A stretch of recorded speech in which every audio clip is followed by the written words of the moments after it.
So I have non-biological third cousins with the names Helene and Cecilie, which is siblings. Helene is some years older than Cecilie, and Cecilie is 1 year older than me. Also, my non-biological brother had a friend with the name Kristopher with a K, with a little sister with the name Cecilie. And even though the name Helene and Cecilie might be based on my name Elin-Madeleine, and the name Kristopher might be based on the name of my biological brother, I think that these names also are an indication of the names of my biological aunts and uncles. And yes, I was born many years after some of these people, but me and many of my biological family members were planned. When I am saying that I was born after many of these people, I'm talking about people in general. Because the friend of my brother with the name Kristopher was 2 years younger than me. Well, he had a little sister with the name Cecilie. And Helene with the little sister Cecilie was the only person which was many years older than me, because Cecilie was just 1 year older. So who is Helene? I think that this is Helén Vikstvedt.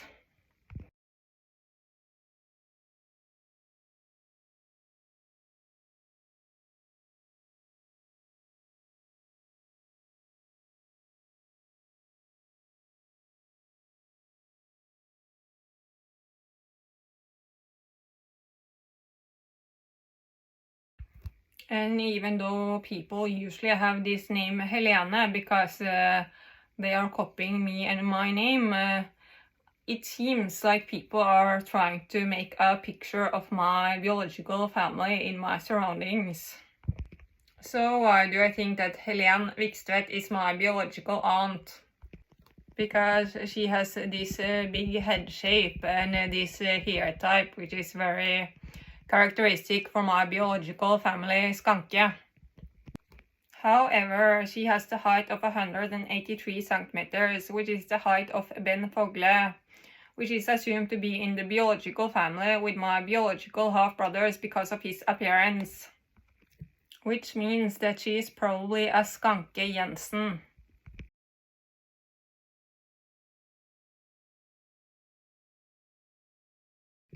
Another reason why I think that Helén Vikstvedt is my biological aunt is because her as a person do not coincide with her popularity, which means that she should be part of some special and biological family.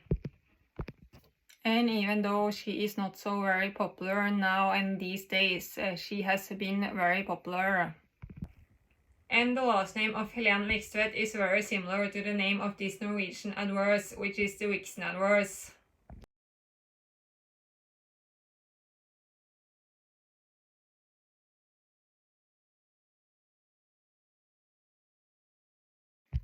My non-biological third cousin Helene is older than my non-biological third cousin Cecilie, and they are siblings. So who is Cecilie? I think that Cecilie Skog is my biological aunt. And Cecilie Skog is younger than Helén Vikstvedt, which means that Cecilie Skog could be her little sister.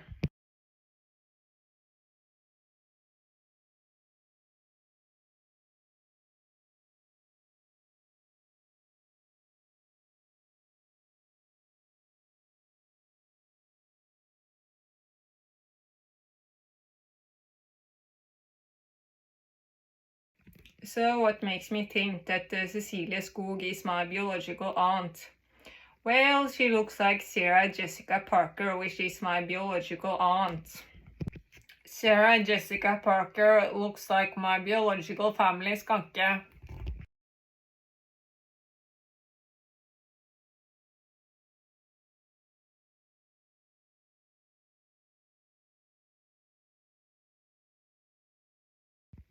Cecilie Skog has curls, which is typical for my biological family, Skanke. However, Cecilie Skog has been or is together with Alexander Gamme, which has curls, and that suggests that another popular and biological family should have curls.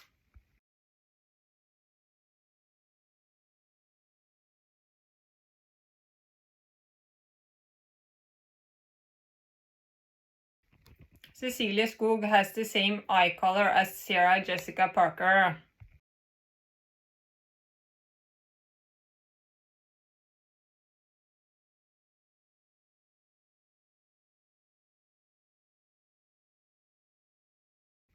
Cecilie Skog has the height of 160 centimeters, which is the height of my biological grandfather on my father's side.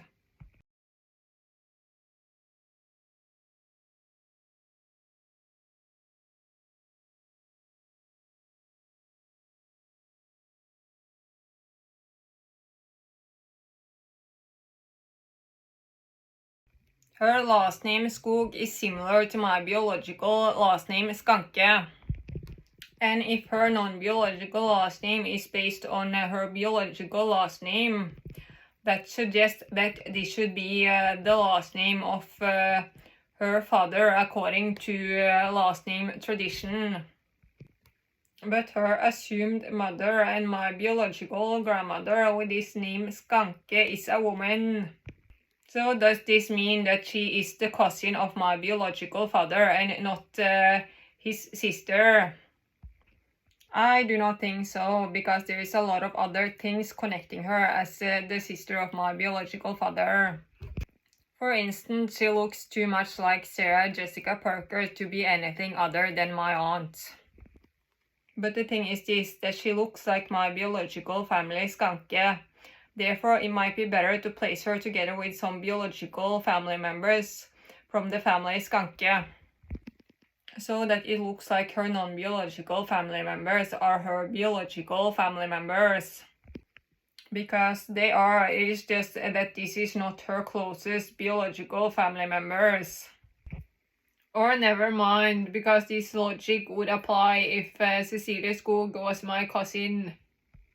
Because then one of her biological aunts or uncles would be likely to become one of her official parents, so that her biological last name becomes her official last name, even though that is not her biological parents.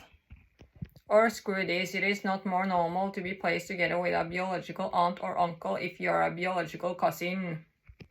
But what I meant to say is that it is more normal to have your only last name or your last name as the last name of your biological father, and therefore also the last name of your biological grandfather. And it is not normal to be placed together with some of my biological uncles, because they are usually just sperm donors. And they will pretend like they do not exist and that their official parents is their biological parents. And many of my biological aunts and uncles are celebrities, and my impression is that they usually do not produce other children than their own.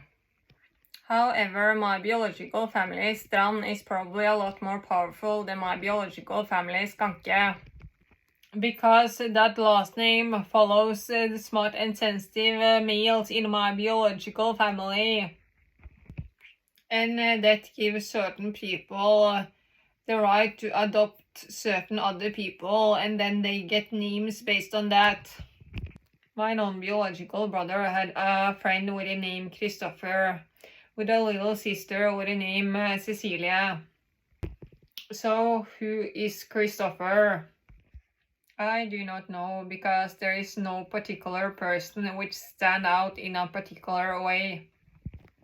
And even though Kristopher Schau has a last name similar to my biological family Skanke, he also has the name Martin, and it is assumed to be the case that I have a biological uncle with the name Ole Martin. And then he cannot have the same name, probably. Or maybe they can have the same name because Ole Martin is maybe a Strand Olsen, while Kristoffer Schau might be a Skanke Jensen. And then using the same name might not matter.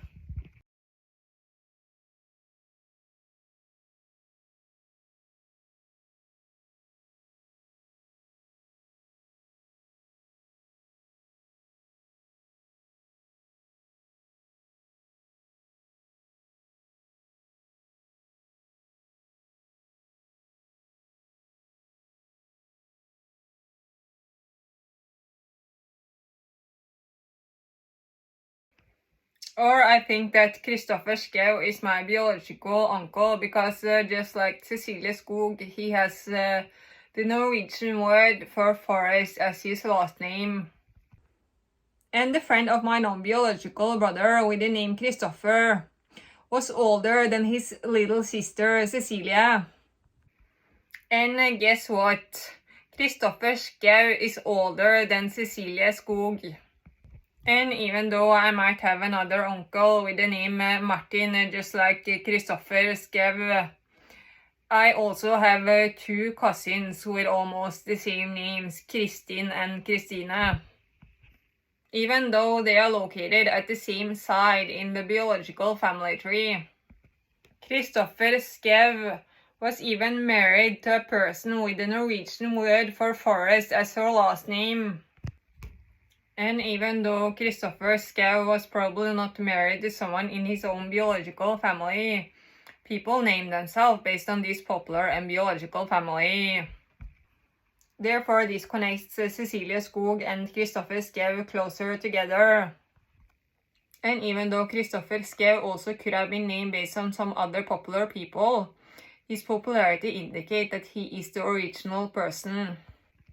And no, he is not so popular now and these days, but prior in history, his popularity seemed to exceed everything. However, the friend of my non-biological brother wrote his name with 2 F's and not a PH as for Kristopher Schau.